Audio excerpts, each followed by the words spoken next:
জুবিন গাৰ্গৰ হত্যাকাৰী ধৰা পৰিলে। জুবিন গাৰ্গৰ হত্যাকাৰীয়ে এতিয়া নিজেই কৈ দিলে যে জুবিন গাৰ্গক কেনেকৈ হত্যা কৰিছিলে।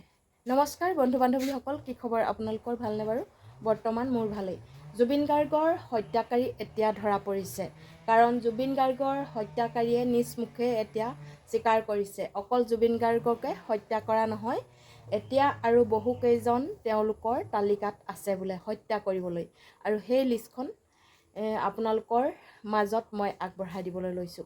কাকনো হত্যা কৰিব?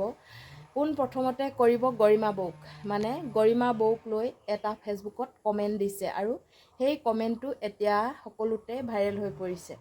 কিন্তু এটা কথাই দুখ লাগিছে, গৰিমা বৌক ইমান বেয়াকৈ কৈ সেই ব্যক্তিজন এতিয়ালৈকে কিন্তু এই যিখন চৰকাৰ আছে বা পুলিচ প্ৰশাসন আছে, সেই পুলিচ প্ৰশাসনে তেওঁক ধৰিব পৰা নাই বা বিচাৰি উলিয়াব পৰা নাই। নামটো মই আচলতে ক'ব বিচৰা নাই, সকলোৱে ইতিমধ্যে গমেই পাইছে কাৰ পৰা আহিছে, কি কথা, কমেণ্টটো কোনে দিছে, সকলোবোৰ আচলতে অসমৰ ৰাইজে পাইছে। গতিকে পুলিচ প্ৰশাসন বা আইন প্ৰশাসনে কিয় ইমান দেৰি কৰি আছে?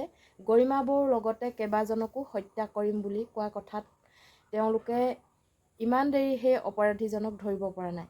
ব'লকচোন মই এই কি বুলিনো কৈছে সেই কথাষাৰ মই আপোনালোকৰ আগত এবাৰ পঢ়ি শুনাই দিছোঁ। সেই কমেণ্টটো পোনপ্ৰথমতে কৈছে, ঐ কংগ্ৰেছৰ দালালহঁত, আমি কোন জুবিন চিনি নাপাওঁ। কমেণ্ট কৰাজনে কৈছে, ঐ কংগ্ৰেছ দালালহঁত, আমি কোন জুবিন তাক চিনি নাপাওঁ। আমাৰ চৰকাৰ আমাক লাগে, যোনেই যেনেকৈ মৰা মৰি থাকা, দৰকাৰ হ'লে গৰিমাক এই পৃথিৱীৰ পৰা নাইকিয়া কৰি দিম, তহঁতে কি কৰিবি? এইবাৰ আমাৰ টাৰ্গেট ৰবি শৰ্মা, যতীন বৰা, মানস ৰবীন, ভিক্টৰ দাস আৰু গৰিমাৰ হত্যাকাৰী।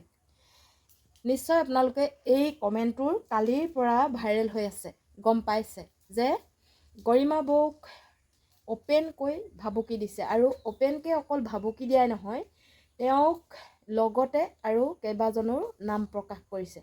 কাৰণ এই ব্যক্তিজনক তেওঁলোকে এই প্ৰশাসনে বিচাৰি উলিওৱাটো বহুত দৰকাৰ মোৰ বোধেৰে।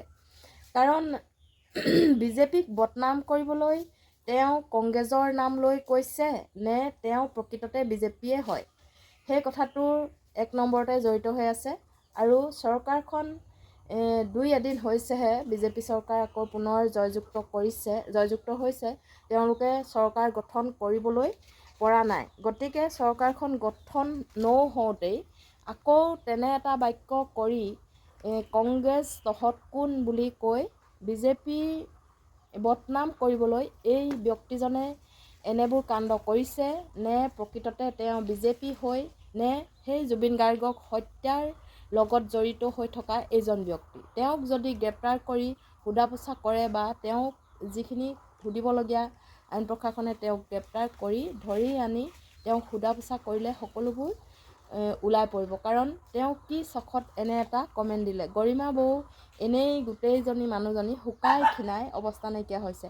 তেখেতৰ যি চিন্তা ভাৱনা, সেই চিন্তা ভাৱনাত তেখেতে থাকিবলৈ ঠাই নোপোৱা নিচিনা হৈছে। মানুহজনী থাকে এঠাইত, মনটো থাকে ক'ৰবাত। তেখেতৰ স্বাস্থ্যটো দেখি সকলোৱে দুখ প্ৰকাশ কৰিছে, কিন্তু এজন মহাপুৰুষে তেওঁক হত্যা কৰি এই পৃথিৱীৰ পৰা নাইকিয়া কৰি দিম বুলি ইমান ডাঙৰ কথা এটা, তাকো ছ'চিয়েল মিডিয়াত কমেণ্ট বক্সত কমেণ্ট কৰি তেওঁ অপেন চেলেঞ্জ কৰিছে, লগতে আৰু 4-5জনৰ নাম লৈছে। গতিকে এই 4-5জনেও ইতিমধ্যে আইনৰ কাষ চাপিছে নে নাই চপা সেই কথাটোহে গম পোৱা নাই, কিন্তু তেওঁলোকেও এই আইনৰ কাষ চাপি যে এইজনক উচিত শাস্তি দিব লাগে বা তেওঁৰ পৰাই হয়তো ডাঙৰ ক্ৰিমিনেল কেইজন ওলায়ো পৰিব পাৰে। এনেও ক্ৰিমিনেল আচলতে ধৰিলেই তথাপিও জুই ফিৰিঙতিৰ পৰাও কেতিয়াবা ডাঙৰ জুই জ্বলিব পাৰে। সেয়েহে মই এই কমেণ্টটো দেখি আচলতে কিছুমান কথা মনলৈ আহিলে, সেই গতিকে মোৰ মনৰ বক্তব্য আপোনালোকৰ আগত আগবঢ়ালোঁ। ভাল লাগিলে লাইক কমেণ্ট আৰু শ্বেয়াৰ কৰিবলৈ নাপাহৰিব। যিসকলে মোৰ চেনেলটো নতুনকৈ চাইছে তেওঁলোকে চেনেলটো ছাবস্ক্ৰাইব কৰি কাষতে থকা বেল আইকনটো ক্লিক কৰি দিবলৈ নাপাহৰিব। ধন্যবাদ।